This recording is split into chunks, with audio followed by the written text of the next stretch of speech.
ဒါလေးတွေကလေဆွေးလေးတွေနော်ချိမှတ်ရောင်းတာလားတော့မသိဘူးဒါတော့ဂလုံလေးတွေဖြစ်ပါတယ်ဖျားလေး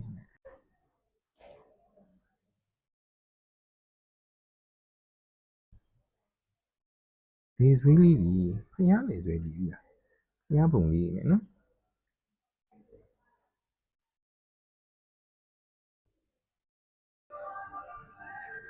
နုနုဂါရန်နဲ့ကဖျားကြီးဖြစ်ပါတယ်ဒီနေ့ကတော့သတင်းကျွတ်လာပြနေလည်းဖြစ်တော့တရားကိုပူဇော်ဖြစ်ပါတယ်သူစော့နေရဖြစ်ပါတယ်အခုတော့အကွိုင်းလူစိုးလိုက်ဖမ်းနေရဖြစ်ပါတယ်ကားမောင်းပြီးတော့လူစိုးလိုက်ဖမ်းနေရဖြစ်ပါတယ်အကွိုင်းစော့နေရဟာဒီတိုက်ပြပဲလမ်းပေါ်ပြန်တက်ပါအောင်အေ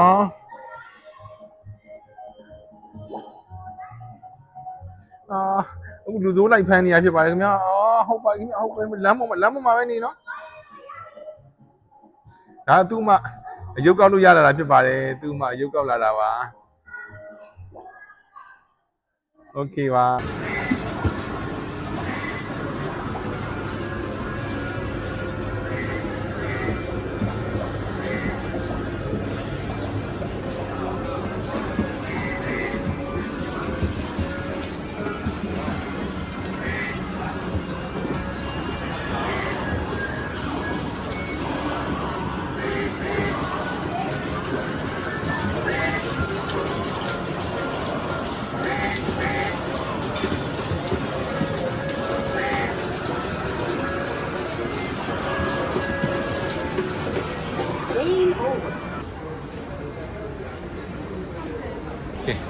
ခုတော့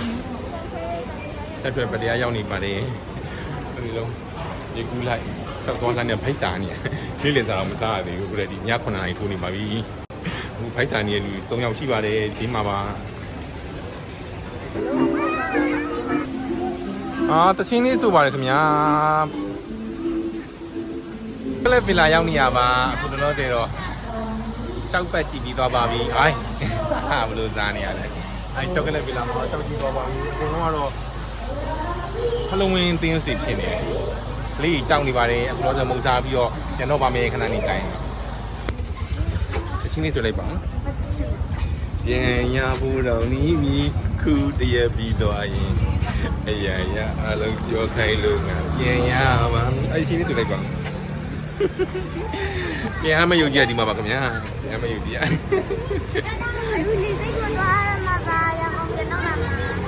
ခုဒီနေ့ကဘန်ကောက်မှာနောက်ဆုံးရက်ဖြစ်ပါတယ်အခုဒီစိတ်ပြန်มาတော့မင်းနော်